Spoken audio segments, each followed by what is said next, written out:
Namaste, everyone. Happy International Women's Day. I'm so grateful for everyone joining from all over the world.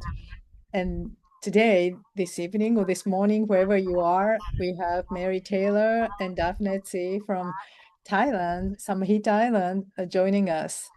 This campaign, Wisdom Relay, has been so amazing and really, truly passing wisdom from one to next sessions. And we just had beautiful Lisa Wolford's pranayam. And now we have Mary and Daphne sharing taking care, the yoga of caregiving with live music.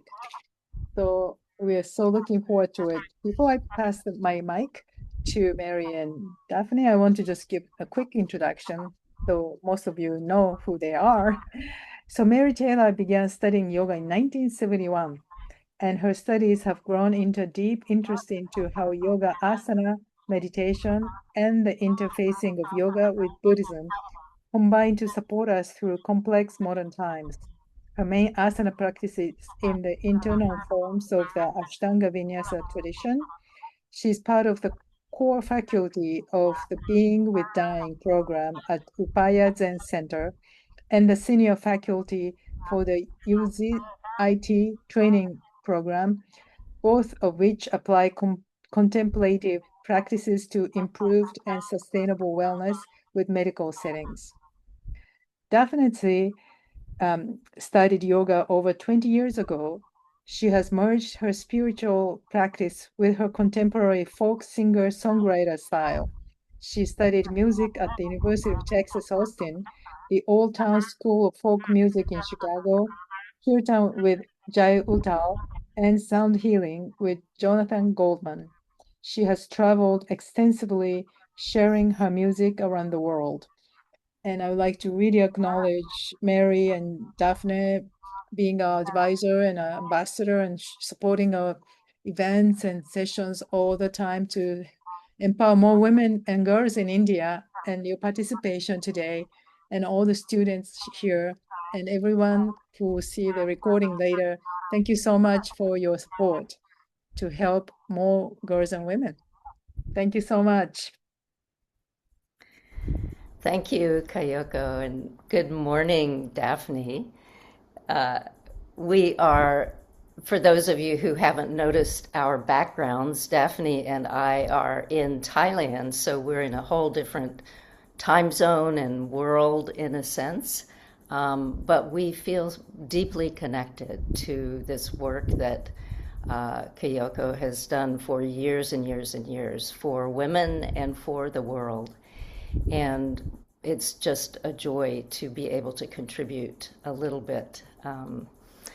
And last year, Kayoko and I were talking about the idea that so many of us, women in particular, but people all over the world in general, are finding ourselves in positions these days, both due to circumstances that are our personal circumstances as well as the state of the world that is somewhat in turbulence, if that is not an understatement. That so many of us are finding ourselves in situations where we are thrust into situations where people need help. And where we either in a very short term or a long term sort of setup find ourselves really drawing on our internal strengths of wisdom and freedom and calm and groundedness that we cultivate during a yoga or a meditation or contemplative practice, this beautiful practice that Lisa did just now with the pranayama, or with practices like chanting or singing, like Daphne does, that we draw on those resources that those practices give us so that we can show up and really serve others. When we start yoga, for many of us, what we find is that, we come to it for all kinds of different reasons. I first started yoga because I was in university and was anxious and, was tend to be pretty much a type A personality, which one of my teachers has called, type A contemplatives, which I love the idea of. But I found that by doing yoga, I got far more open and grounded and able not only to practice the yoga, but bring into the world a sense of steadiness and calm that really resonated with a part of myself that I had felt as a core part of myself, but hadn't understood for years and years and years. And it's a part of myself that is that loves to take care of things and to take care of others in particular. And Daphne and I were talking about this yesterday. Daphne, for those of you, I hope it's okay for me to say this, but she was just on this amazing retreat. She may mention to you in a little bit, but on the way back, there was this really difficult accident that happened. And fortunately, Daphne was okay, but one of the other people on the boat she was coming back with was very badly injured. And so it was a time where Daphne was thrust into this situation of taking care of others. And it's something that those of us, Daphne and I were talking about, those of us who get nurtured ourselves by taking care of others, really have been doing all our lives. But it's also something that if you're thrust into taking care of maybe, a loved one who's sick, or a friend who's dying, or a child who can't really cope with things, or yourself, that we are thrust into these circumstances and that we then drop into core feelings of stability to see what's going on and see what we can do to serve. So I thought, shifting it up a little bit, Daphne here, but I thought maybe what we could do is start with a little meditation, and I will say a tiny bit, and I don't know if music can go in the background or just you can, maybe we haven't rehearsed any of this, and so maybe what would be good is for me to do a tiny bit of just finding our heart center, and then maybe just the guitar for a minute or two. Okay, does that sound all right to you? Yeah. So let me guide you all, if you would like, to a place of stillness. So whatever position you are in, or wherever you happen to be, unless you're driving a car, find your seat and find stillness. In other words, allow, if possible, the eyes to close and the body to become spacious, steady, and open. And feel the sense of connectedness, connecting to the seat that you are sitting upon. If your feet are on the floor, feel the sensation of the feet spreading and dropping down. And as if roots of a plant are growing out of your feet and growing into the earth, getting nutrients from the earth, but also spreading in a sense of connectedness into the earth. Allow this sensation to manifest and feel the sense of support from beneath you, from gravity, from being connected, and from steadying the mind into a space of stillness for just a moment. And then bring awareness, and you can place your hand, if you wish, on the chest where the heart center is. And with awareness in the heart center, let the breath soften into the core of the heart.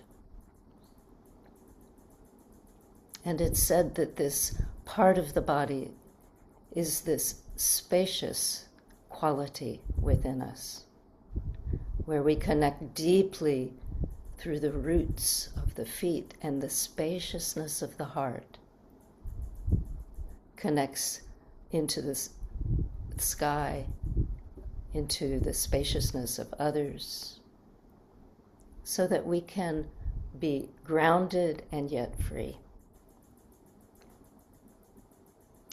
And in the heart, it is said also that there are seeds of compassion that are in every living being's heart. Scorpions to puppies to human beings. In the core of the heart, we have space for seeds of love, kindness, compassion.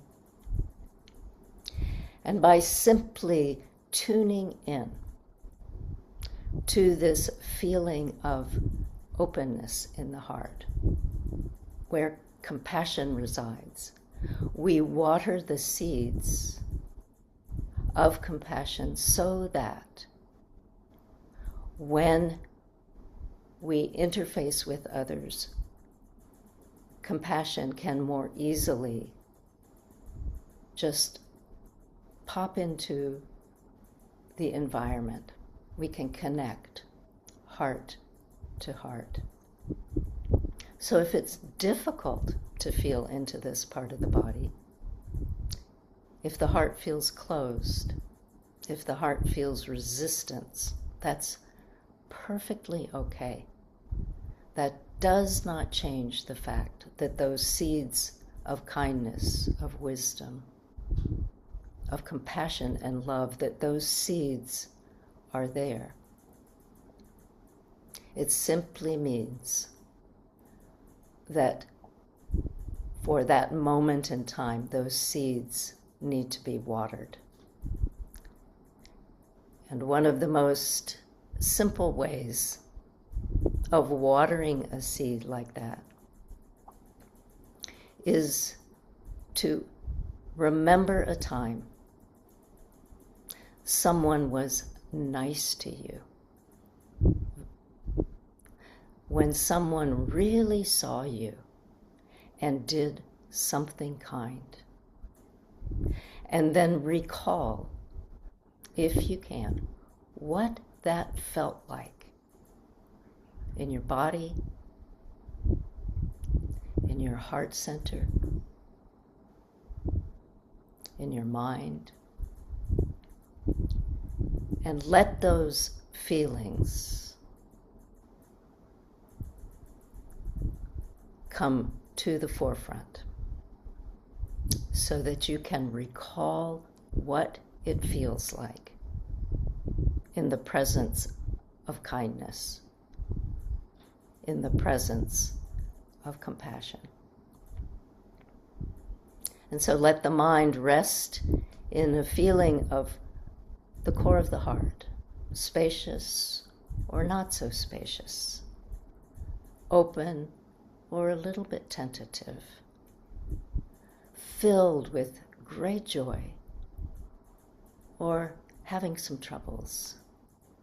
Those are all perfectly good and perfectly correct manifestations of the truth of who you are, the truth of being connected to others, and the truth that these feelings and thoughts come and go, and by being connected to others, they find a space of stability. And so maybe if just for a moment or two, Daphne, you could play a little something, just some music, so that we can drop into the heart drop into sensation patterns.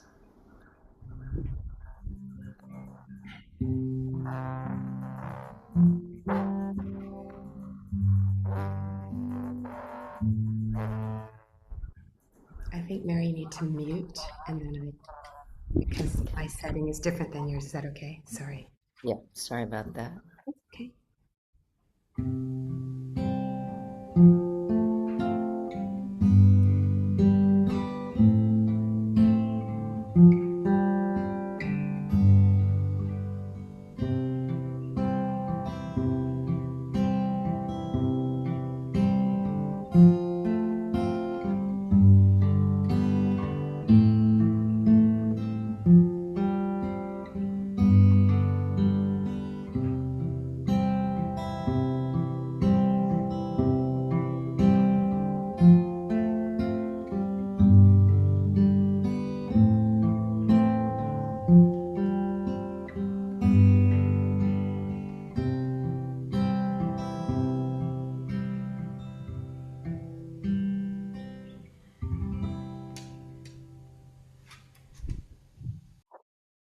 And then letting the breath sink into the body. If the eyes are closed, allow the eyes to open. And just notice what's there. Notice the feelings in the core of the body. And we start with this when we're talking about caregiving, taking care of others, and also taking care of ourselves when we are taking care of others. Because this is the primary resource that we turn to. And I wanted to also bring into this a little bit of practical ideas about those of us who find ourselves in situations where we are taking care of others. How do we sustain a sense of wholeness? And how do we sustain our energy without becoming drained if it turns into a long-term situation?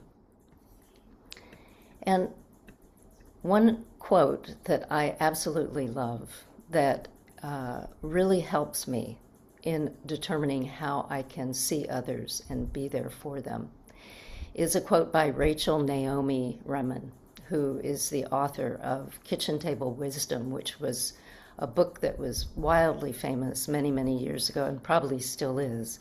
And it's widely available. You should check it out if you don't know of it. But Rachel Naomi Remen, and she says helping, fixing, and serving represent three different ways of seeing life. When you help, you see life as weak. When you fix, you see life as broken. When you serve, you see life as whole. Fixing and helping may be the work of the ego, service, the work of the soul. And this perspective of seeing life, this is me now, that you see life as weak when you think, oh, I see a problem, I have to help. Or you see life as broken when you see someone who's suffering and you think, oh, I've got to fix that situation for them. But when you see whatever it is that arises before you, and you are able to tap into it and see it as whole, then you can do what will serve the situation best. And that, to me, is really how the feeling of having the heart open, the soul open, like we just practiced,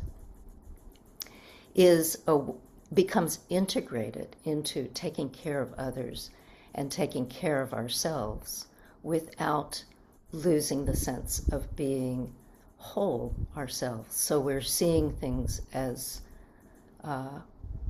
as they are, rather than as we might imagine them to be or as we would like them to be. And the interesting thing is that this sense of taking care of others and yoga have this profound interconnectedness to them, because yoga, for whatever reason, and all of you who've practiced yoga have seen this and experienced this, like with Lisa's practice just now, there's something that happens when we practice yoga that just, whether we want it to or not, we start to feel more healed. And sometimes really awful things come up, but then there's also a sense of balance that lives beneath that we can then live through the difficulties. It's called the hala hala that arises, when we start to move the body and our old habitual patternings, the samskaras of, of thought and mind and behavior, they start to break apart and it seems like chaos is going on. But the yoga itself allows us to be steady and stable with the heart spacious, and finally we see the wholeness in that. And there's a path towards stability, and then being able to take care of ourselves and take care of others. And so yoga really is something that starts by listening. Yoga is relationship. Yoga is the capacity for self-reflection. And as my husband often says, that yoga is the drawing a circle and then erasing the circle. In other words, you draw a circle, you perceive something, you identify it, you see what it is, you have insight into it, and then you let it go. So we listen, we recognize that we are in relationship with others and with the world at large, and we are able to draw a picture of that and then look again and ask questions that cultivate the ability to become comfortable with not knowing what the answers to the questions are. In other words, we ask a question not in order to move on, but to go more deeply and to look and see, what am I missing? What am I not seeing? What can I learn from that? And then from that wholeness, from that bigger picture, what can I do to serve the situation in the best way possible? And this perspective taking of becoming gradually comfortable with not knowing answers, but also being incredibly drawn to look again, look more deeply and ask the answers, but then look once more and look once more. That is the process of awakening to whatever's going on right before you. And I mentioned this with yoga because that is how we start to see ourselves as steady and stable enough to be able to interface with others and take care of them, and to really see what needs to be done rather than to project our own needs onto the situation and sort of try to solve someone else's problem rather than show up and see what needs doing and take care and do it, drawing the circle. And then once we've done what we do, we set it down and we show up again and we say, what is here that I can contribute to in a way that could be of service. So the idea of using the word when you have someone in your life or a situation in your life that has come up where, the immediate thing that you do is you want to help. But rather than seeing that you must help, which if you remember back at the quote from Rachel, was that helping is that you're seeing the situation as weak. But if you're wondering, what can I do that will serve? Then you're seeing you will indeed be helping, but you also are seeing the situation as whole, and I am contributing the best I can, and looking and asking the appropriate questions so that I can show up in the ways I need to. So that and a lot of this comes from the work Kayoko mentioned that I do with this program called Being with Dying, which is a program for medical professionals that I've been involved with for the last 25 years at the Upaya Zen Center, working with people who are professional caregivers and watching how they struggle with the difficulties of day in and day out giving to other people. Because often what happens, and this happens for yoga teachers as well, is that we give so much and yet we forget to nurture ourselves. That we are people who feel the drive to help others, and yet we forget that we also need to find people to support us or situations to support us. And so what happens then is, as a caregiver often, if you've been in a situation with long-term care of another, you start to burn out. And you start to feel as though you just can't do it anymore. And you also sometimes start to feel resentment or fatigue or not thinking quite so clearly as you might. And those are signs that you are burning out. And so there's signs to pay attention to if you are in a situation of taking care of others. And what do you do if you're burned out? Do you just then leave the situation? Or do you look within yourself to see what resources you have there? Look outside of yourself to see what resources you have. And then start anew. Find a new path, a slightly different path. I wanted to quickly say that this experience of almost burning out happened to me with my mother, who was dying of cancer and had had cancer for 10 years. And it was a very difficult form of cancer where she got throat cancer, had to have her larynx removed, so she couldn't speak for 10 years. So she did a silent retreat, in a sense, for 10 years. She was an anthropologist, and as it turned out, she was a medical anthropologist. So that was kind of interesting because she had been in the medical field for years and years.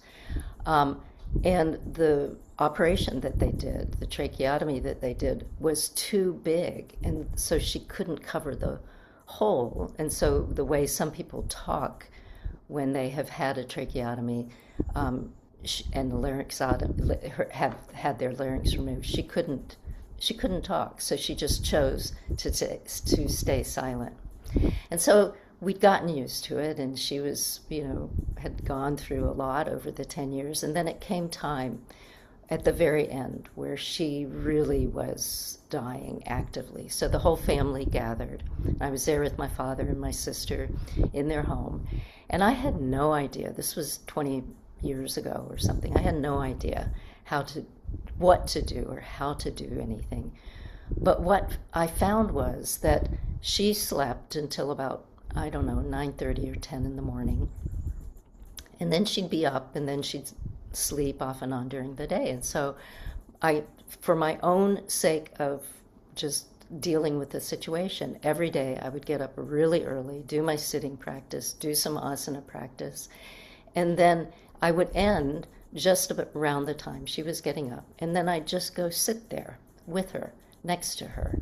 And I'd sit on the floor, and she'd sit there with me, and we'd kind of smile at each other. And occasionally she'd write me a note, and occasionally I'd say something. But mostly it was just sitting. And my father and my sister, who were very, very intent on fixing everything and making sure everything was perfect, they'd come into the room and they'd, ask questions and they'd try to arrange things. And my mother was just calmly sitting there, and I'd sit next to her. I didn't quite know what to do. And finally, my sister one day came in, but I could see that as I was sitting there, it was becoming more and more calm for my mother to just be with her process and not have to talk about it. And so, in fact, what I was doing is a thing called bearing witness, just letting it be without injecting my needs, my agenda into her situation, and being there as a support when she needed it. But it was very funny because my sister came in this one day and she's like, I see you sitting here every day. What are you doing? Why are you doing this? And I kind of looked and I said, well, I'm just trying to be present with what's going on. And she said, well, what the hell is that? And she walked out of the room. Of course, now, years later, we laugh about it because she's started doing yoga and she understands what I'm talking about and how I got there. But by doing that, I calmed my sister down. She would come back in over the course of that time and sometimes just sit there and not feel the urge to need to talk. Sometimes my father would come in. And towards the very end of my mother's life, my father walked in one day and he said, I feel as though some sort of alchemy has happened here in this situation, because we have all been in this situation where it's very intense, but we have not felt we're throwing our intensity at each other. And we have allowed one another to be nourished. And he said some kind of alchemy of change and goodness came out of that. And it was just a day or two later that the picture became very whole for my mother. And she was able to then let go and move through the process of her own death with ease and with calm. But it was this sort of ongoing process of not needing answers, not needing to fix, not needing to change things, but to show up for them. And by allowing the three of us and my mother to all be there at the same time, there was also a sense of we're in this together, just as we are all the time with everything we do anyway. We just lose sight of it sometimes. And by having that unspoken sense of being in this together, we ended up really healing ourselves and giving her the space to do what she needed to do in order to move through the process from this life into the process beyond death. And I give that story to you because it was so profoundly meaningful to me, but also such a great teaching that when I have seen people who are struggling or who are really in dire situations, so even just little situations or big situations, my impulse is to run and to help and to do everything I can to take care of that one, take care of the situation, fix it. And having the three-dimensional experience of not doing anything except showing up, and that being more powerful than anything else, really shifted, this capacity to see others and serve others rather than put an agenda upon them. And the reason I bring this up is that as we take care of other people and hopefully ourselves, we can get into a sort of habitual pattern and think, okay, I know the answer, I know what to do, and I need it to be a certain way. And what then ends up happening, and Daphne, maybe we could talk a teeny bit about what we were talking about yesterday, if you wanted to share that, what happened with your finding a caregiver for your dad. I thought that was so beautiful, and the term that we can share with what that does. Yeah. Yes, I can share a little bit over the past, since 2020. My mother, 2020, I got locked down in, as everybody did, but I did it in my childhood home with my parents. And my mother had cancer and some other issues. Be clear that she didn't die of COVID, she said, to make sure that people know. But so my dad and I cared for her for until, it was only 3 months and she passed. But a lot of stories, but the one we talked about yesterday with my father recently, a year and a half ago.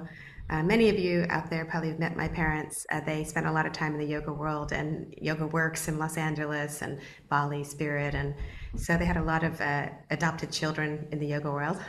Um, but my dad, at one point, he said in the hospital, "Can you please take me home? I don't want to be here."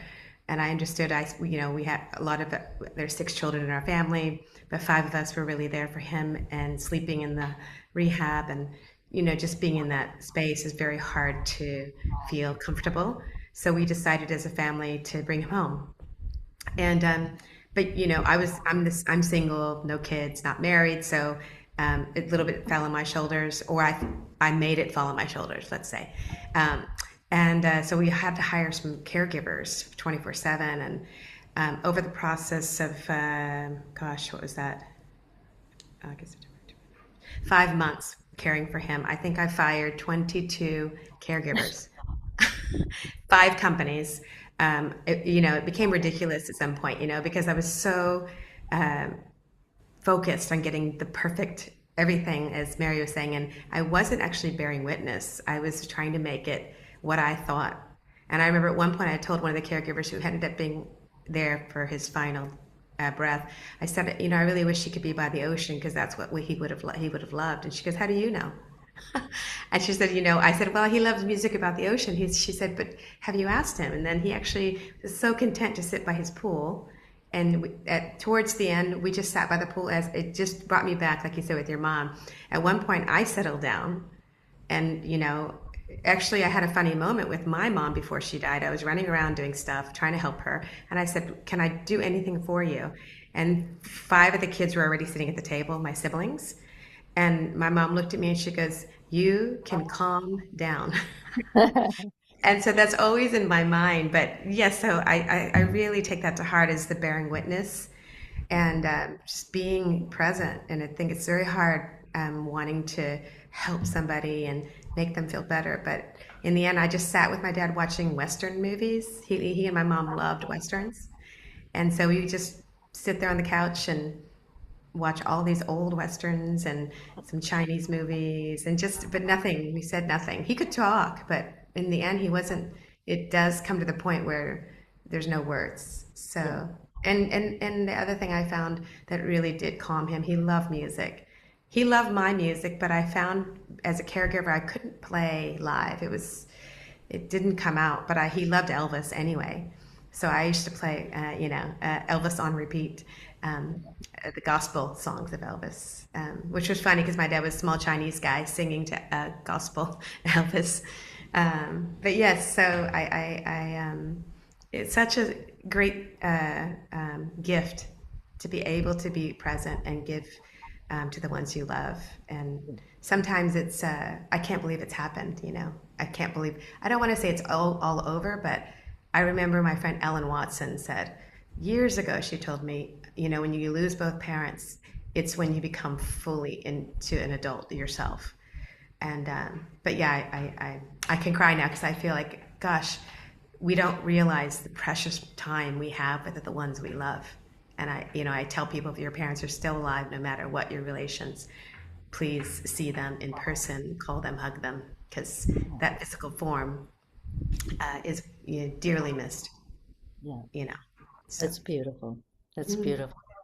And the term which I love, and I said it to Daphne yesterday, those of us who are drawn to take care of others, I think we all have experienced this, and none of this, like rushing around, doing too much, etc., or not being able to take care of someone or turning away from it, none of those are bad. It's just the way it is. And once we release and let go and say, oh, this is what's happening, then the natural healing, just like the physical body heals when you put a Band-Aid on it and forget about it, the natural process of someone getting well or someone going through the death process, that happens.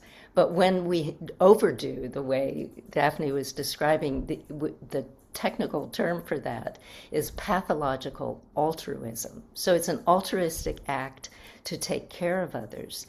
And yet, it's almost, if you do too much of it, you end up doing damage to yourself or even a little bit of damage to others as well. I was going to say, because my mom actually said to me, "You're stressing me out." I'm like, I'm trying to Yeah, help. So yeah. yeah, but she's very honest about that. Yeah. And so I think that I sort of stumbled into this situation with my own mom where I didn't know what to do. And I was sort of like, I don't know what to do. What am I going to do? And so I ended up just sitting there, not thinking, oh, I'm going to bear witness. I was just like, this is all I know how to do. And because she couldn't talk, it made it easy. And that's why the alchemy happened.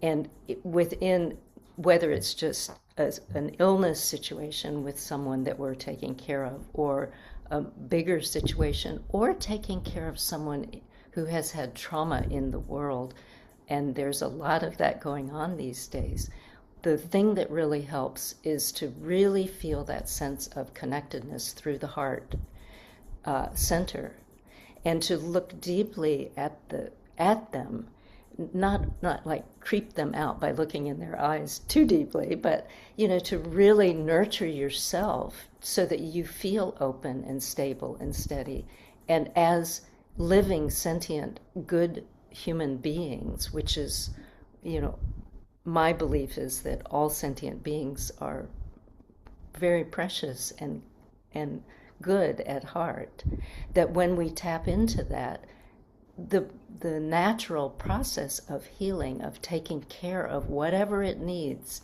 to be, whatever it is that needs to be taken care of, that starts to unfold, and you see what needs to be done, and then we can be the ones who go and buy the groceries, or get whatever needs to be done. But it's not where we're shaping the healing. The healing is shaping us, and as working with someone rather than trying to fix them, is how we then don't lose our own strength and energy. What we were talking Um, about yesterday, yeah. I wanted to share in the listening. Yeah, toward the end of my mom's life, she just started saying, and she knew I was kind of the weirdo kid that would listen to this, but she's like, Daphne, they're telling me things, they're giving me messages. And I was like, who? She's like, my grandmother, my mother, everybody who's passed. But she's like, they're telling me these messages. And my nephew had passed. She's like, he's telling me messages. So I started putting voice record my voice notes. Sorry, on her phone, voice notes. So I recorded a lot of her audio, just beautiful. I can't talk about all of them, but it was just all these beautiful wisdom messages coming through. And after her death, it was just so wonderful, one, to listen to her voice, because that can never be materialized again. But I sent it to a friend of mine who's a beautiful producer, musician in Los Angeles, and he took all of these uh, recordings and composed a really beautiful song in honor of my mom. So it hasn't been released yet. It probably will be released this year. But yeah, it was just one of the things that I do tell my friends who have people that are sick, or that they're not going to be around, to video them and to record them, because to have these memories, for me anyway, maybe, but it's just something that I cherish, to see little videos of my dad or my mom, or hear their voices. And but And yeah, to to make a then, piece of art with it was lovely. yeah, that's so beautiful. And to Mhm. then be able to um, not say, what voices? Who are you talking about? Yeah. And to trust, so that this process of caregiving is really one of mutual trust, of trust and being trustworthy, and of being truthful.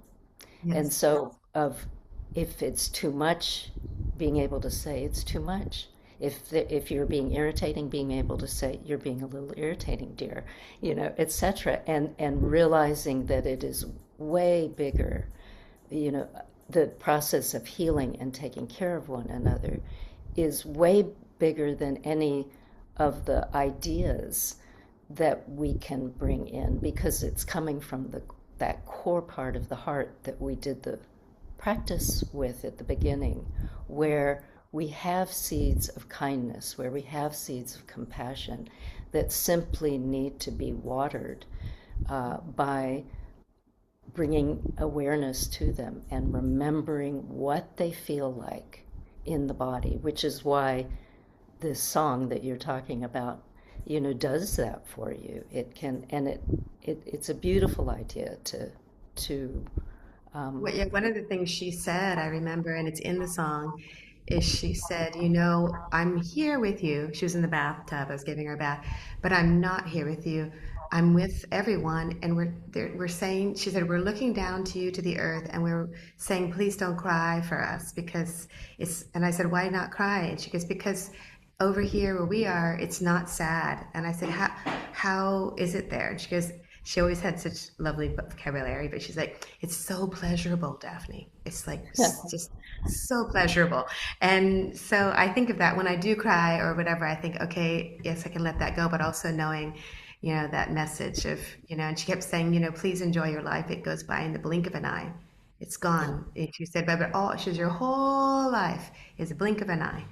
And so that's what the song is called, "The Blink of an Eye." But yeah, blink. it's just beautiful. Yeah, when she and then we watched the movie Soul. If you haven't seen that movie, it's very well researched in through death and dying, through consciousness, um, and a lot of that movie. If you see that Disney movie, it was a lot of things my mom said. Like when they were jumping from the car and flying to the earth, there were a lot of things she said visually that came into the being in that movie.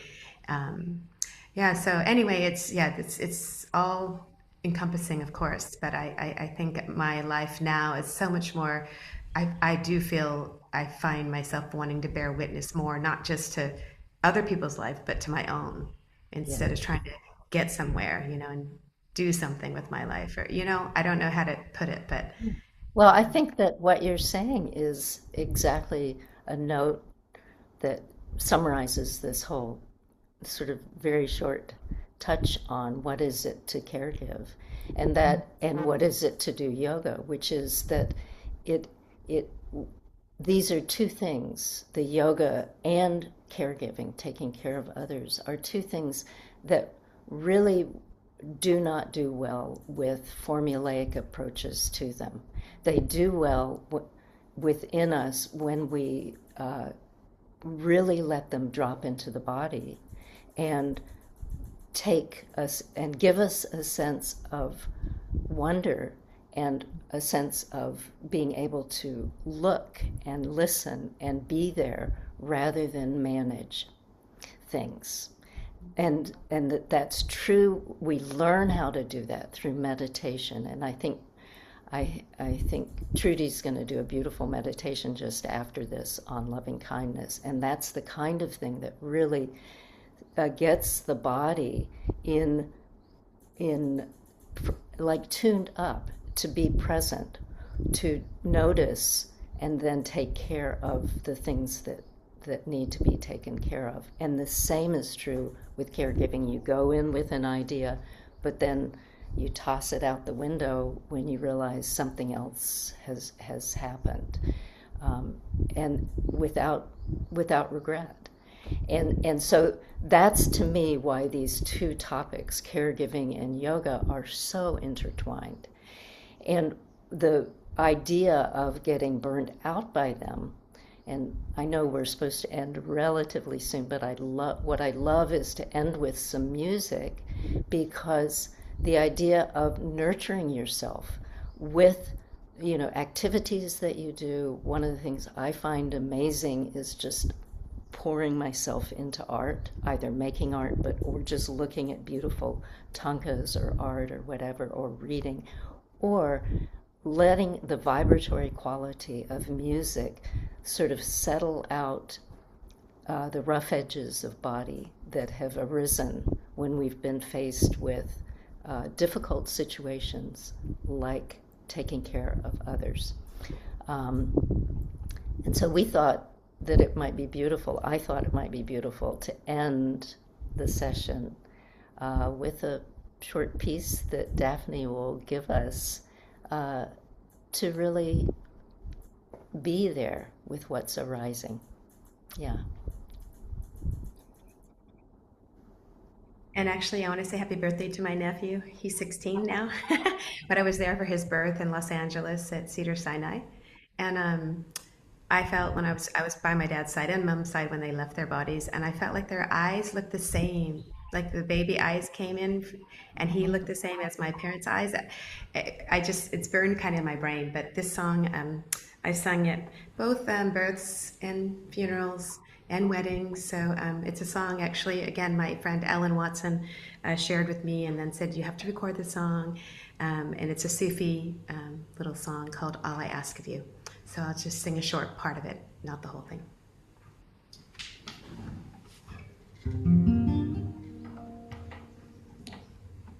Is that okay? You can hear?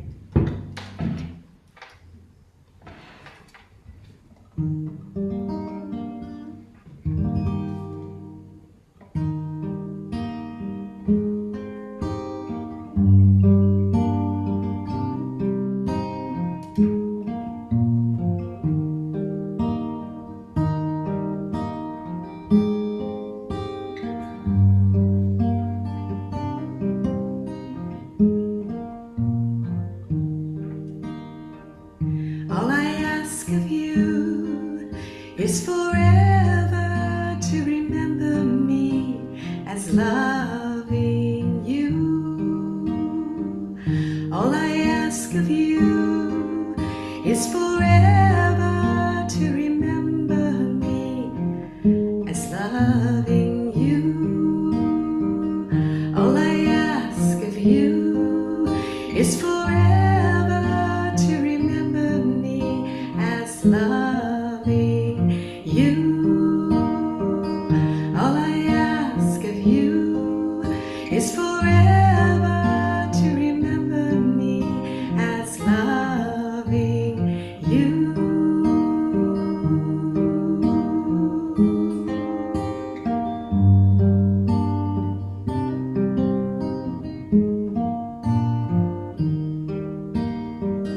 All I ask of you is forever to remember me as loving you.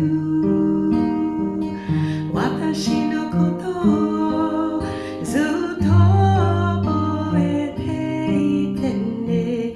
愛してる。私のことをずっと覚えていてね。愛してる。私のことをずっと覚えていてね。愛してる。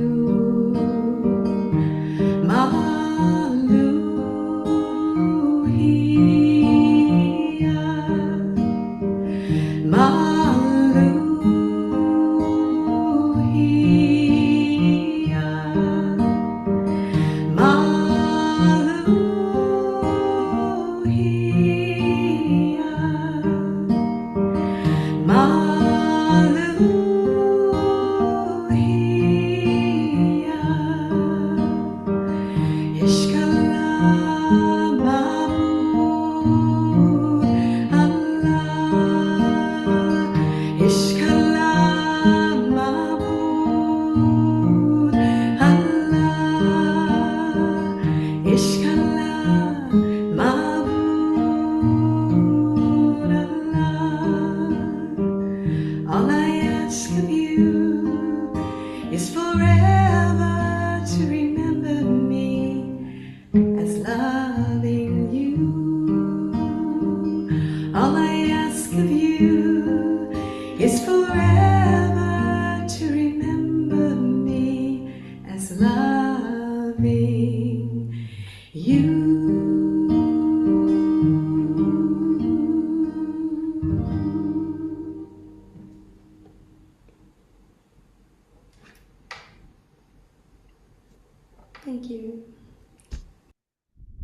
so much.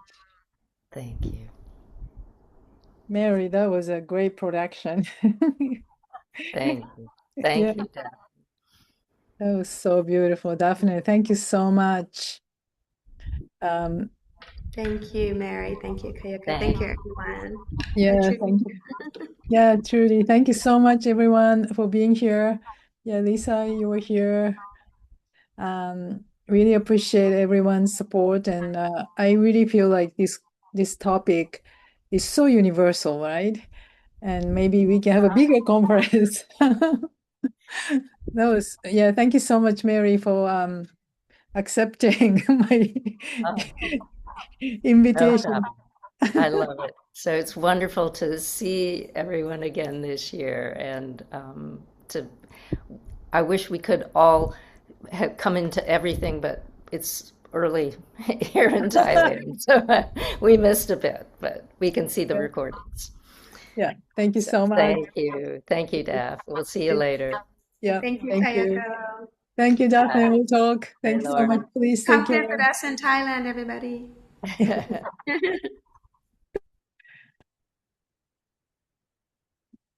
Thank you so much, Trudy, for being here. Mhm. So let's Thank you see. for inviting me, Kyoko. Thank you so I'll much for thank inviting me. you. I'll just stop the recording here.